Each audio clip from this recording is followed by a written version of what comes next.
জুলাইয়ের 90 মিনিটের খেলায় হয়তো চান্সে কেউ 5 মিনিটে গোল দিয়ে দিয়েছে, তারা ভেবেছে আমরাই সেরা খেলোয়াড়, কিন্তু তারা খেলোয়াড় নয়। মাননীয় স্পিকার, এই জুলাইয়ের 12ই জুন 2024 আনুষ্ঠানিকভাবে যুগপৎ আন্দোলনের বৈঠকে বিএনপির গুলশান কার্যালয়ে আজকের বিএনপির মহাসচিব এবং একই সাথে স্থানীয় সরকার মন্ত্রী জনাব মির্জা ফখরুল ইসলাম আলমগীর, অর্থ পরিকল্পনা মন্ত্রী জনাব আমির খসরু মাহমুদ চৌধুরী সহ অন্যান্য আমাদের প্রতিনিধি দলে যারা ছিলেন, তাদের সাথে আলোচনায় বলেছিলাম এই ছাত্র আন্দোলনের স্ফুলিঙ্গ বারুদের মতো জ্বলে উঠবে, এই ছাত্রদের পাশে থাকতে হবে।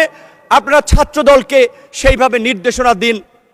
তারা সবসময় আমাদেরকে বলেছে তোমরা যখন যেভাবে সহযোগিতা চাও ছাত্রদল প্রস্তুত থাকবে।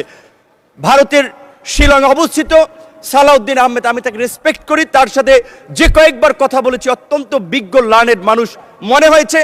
রাতে প্রায় তার সাথে কথা হতো 18-10 মিনিট 20 মিনিটের মতো তিনি দেশ জাতি তরুণ প্রজন্মের দায়িত্ব নিয়ে কথা বলতেন। ঢাকা বিশ্ববিদ্যালয়, একই বিশ্ববিদ্যালয়, আপনিও একই হলের, সেও সিনিয়র, সেই সুবাদে তার কাছ থেকে পরামর্শ নিতাম। এই জুলাইয়ের মধ্যেও তার সাথে এমনকি এই 8 দফা যেটি আমি লিখে দিয়েছিলাম আমার আন্দোলনকারী বন্ধুদেরকে, সেটিও সালাউদ্দিন আহমেদের সাথে পরামর্শ করে আলাপ করে